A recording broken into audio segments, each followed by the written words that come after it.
On Tuesday, the Middle East grew a little more tense. For at least the second time in as many months, Saudi Arabia announced that it had intercepted a missile fired by Yemen's Houthi rebels at Riyadh.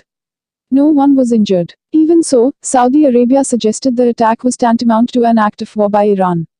Saudi Arabia claims that Iran is supplying the Houthi fighters with weapons. The U.S. ambassador to the United Nations, Nikki Haley, backed the claim in a fiery news conference last week. Tehran denies it is providing the Houthis with weapons.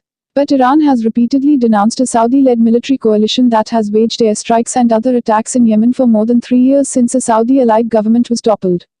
In the short term, this latest missile incursion probably won't result in any kind of direct conflict between the Middle East's two regional powers.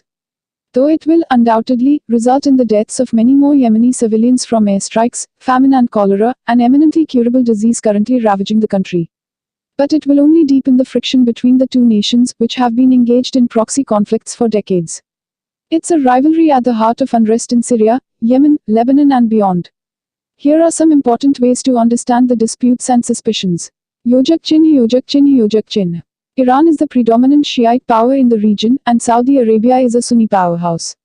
Is this just an age-old religious war? It's true that Saudi Arabia and Iran are on opposite sides of an Islamic rift going back to the early decades of the faith in the 7th century.